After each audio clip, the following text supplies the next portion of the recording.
How's it going, everyone? It's the Detective back again with another video, and today is the first and the debut episode of BakuTech Recap, the series where I take a look at some of the BakuTech that I've acquired over the years. I give a really detailed review and talk about the pros and cons of the BakuTech, along with recommending if you should buy it or not. So today we're starting at the beginning with the very first Dragaon of the series. So, Flare Dragaon was the first and figurehead BakuTech of the BakuTech line. Do not get this mixed up with Dragonoid. It's not Dragonoid. It does resemble Dragonoid a lot, but later down the line, as it starts kind of evolving, the Dragaon line definitely changes a lot. This was the first Bakugan released for the BakuTech series, BTC-01, and it was the debut of the Cross and Soul system. For that reason, today's video is going to focus almost purely on that system, and future videos that I do regarding BakuTech, I won't go into depth and detail about what the Cross and Soul are for the BakuTech line.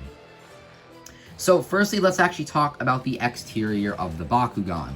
And as you can see here, he does have this really cool looking diamond on the head. You can see his horns. The wings look really fantastic. A lot of the BakuTech from the earlier line, or the earlier part of the line, had this really nice glossy paint, and it honestly looks fantastic. It has these metal pieces over here. Yes, these are metal, and unfortunately this white detailing with the dragon, those are actually stickers. Yup, they expect you to put stickers on metal.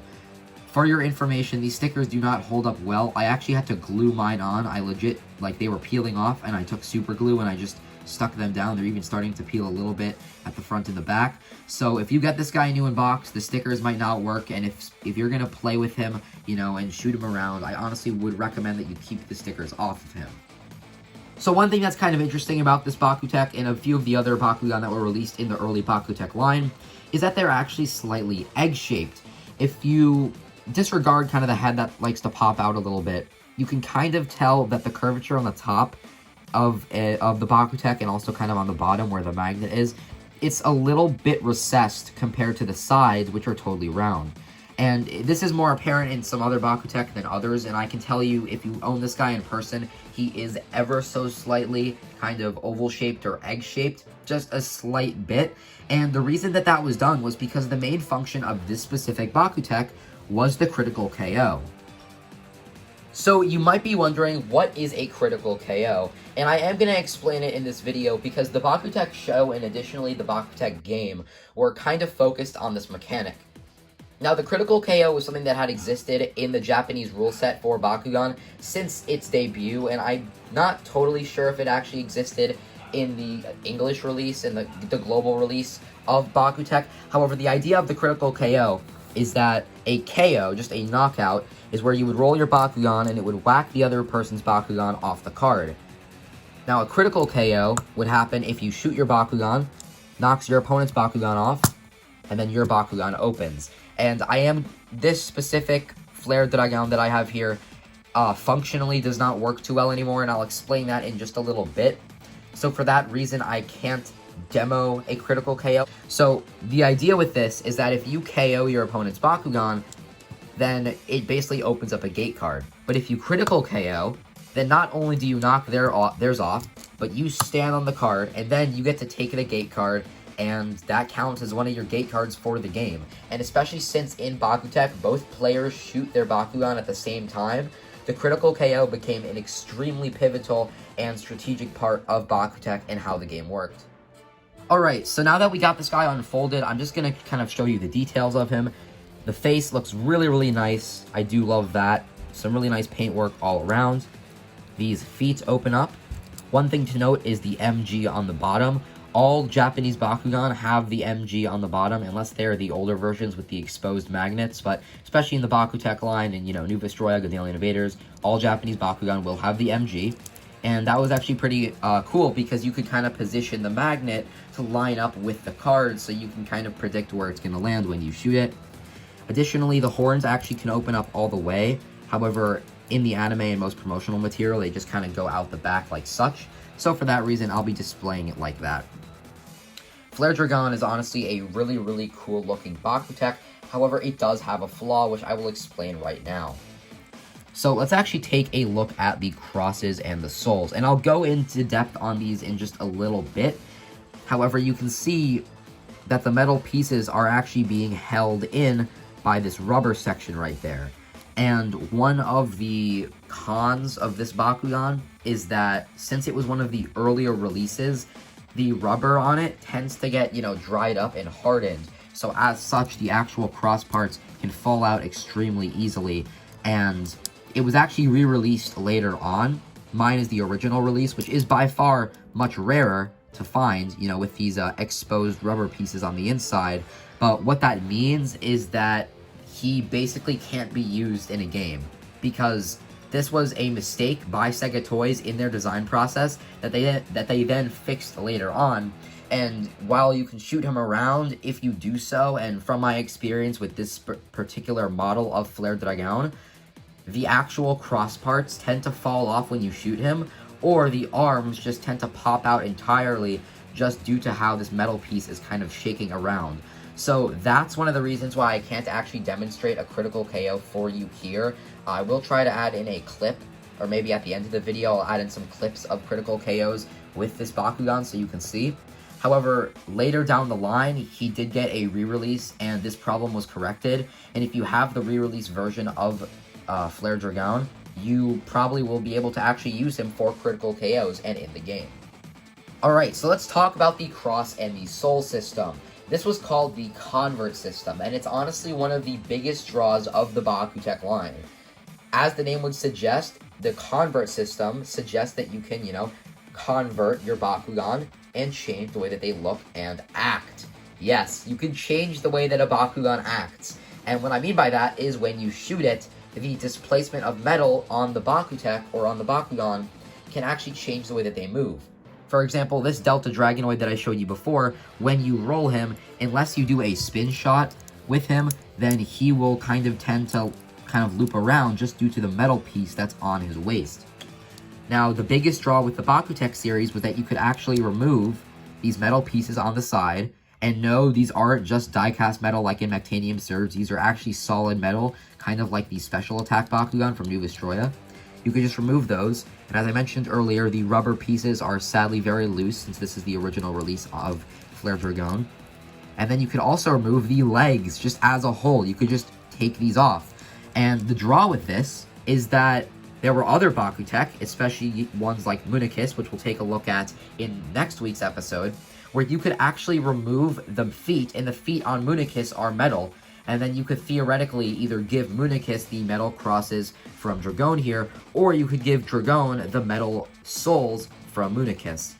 But this convert system is extremely popular, and honestly, if you're going to pick up a single BakuTech and nothing else, I'd honestly recommend that you pick up a BakuTech like this, or just other BakuTech that have both cross and soul parts that you could potentially customize in the future.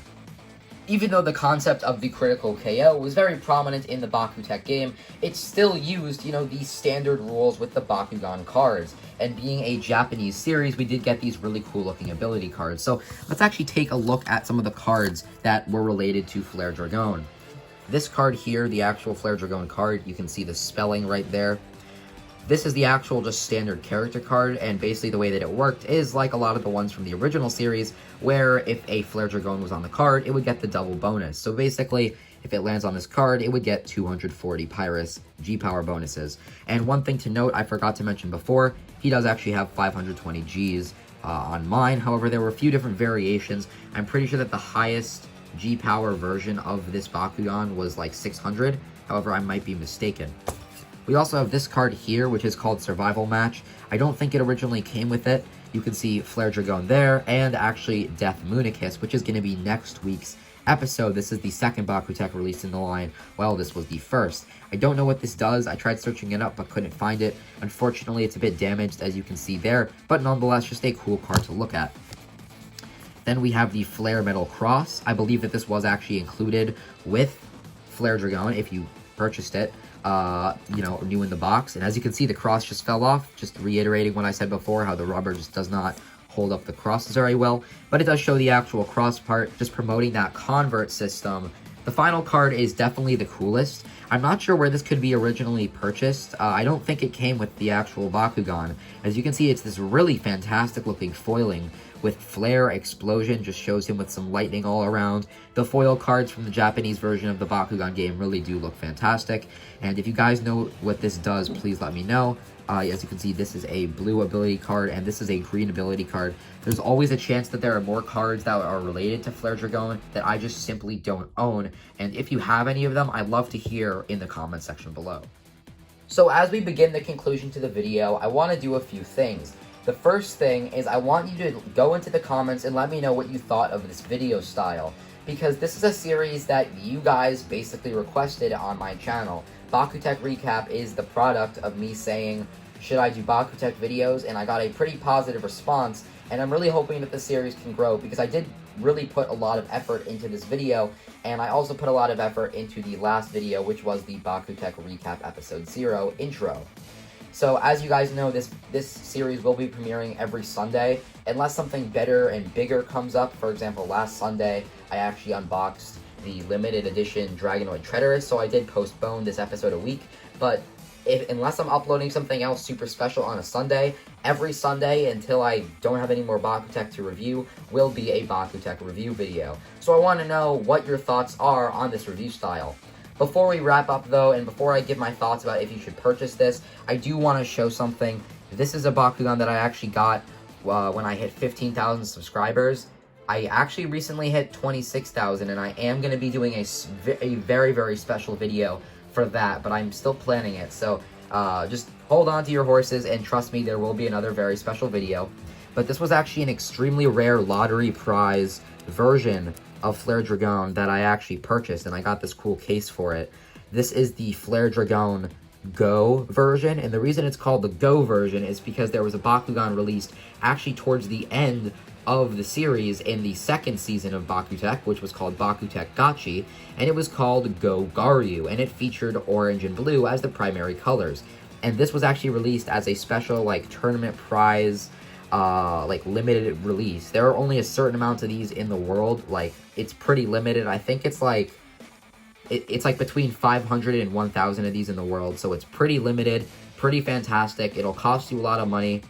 Probably even more now, since Bakugan has been gaining popularity since the reboot started, basically. So I'm actually just going to pop this guy open, and you can actually see that this is one of the improved designs that actually kind of had the strengthened piece in there.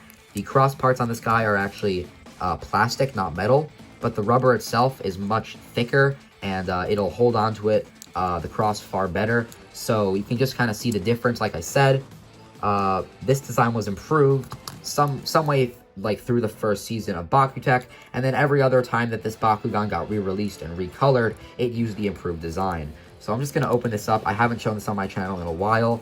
As you can see, 600 Gs, like I mentioned earlier. I think that the highest power that this Bakugan could have is 600, and honestly, it's just an absolutely beautiful BakuTech, and just something I wanted to show. In all my future BakuTech videos, if I actually have some type of variant of the Bakugan that I'm reviewing, I will show it, because I want you guys to be able to actually see all the different versions of the BakuTech that I review. And honestly, this is like probably one of my most prized possessions of my BakuTech collection, and definitely of my entire Bakugan collection as a whole, considering what this means to me. You know, this symbolizes 15,000 subscribers, and that was honestly a ginormous milestone for me to hit. So anyway though, guys, can I recommend Flare Dragaon? No, I can't. If you're a collector, then if you're collecting like a lot of BakuTech from the line, then I can recommend it. However, if you're only going to get a few BakuTech, I can't recommend him.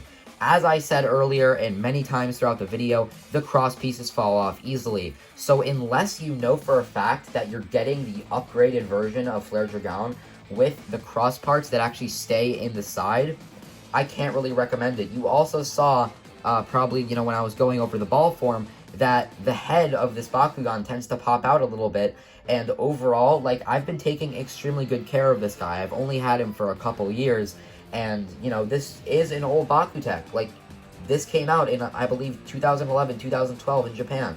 So, I've been taking good care of it. However, It's just an older BakuTech, and there are far better ones down the line that would cost just about the same price. Flare Dragaon would run you about $30 to $40 if you're getting one in decent condition or even sealed. But generally, there are just far better BakuTech, again, that I will review down the line and down this series. So be sure to leave a like and a comment down below of which BakuTech you want to see next. Next week's video is definitely going to be Destroy Moonikis, but from there, I'm kind of going to leave it up to you guys to decide which ones you want to see me review next. Anyway, though, thank you so much for watching. I'm the Detective, and I'll see you in the next one. And this has been BakuTech Recap, signing off.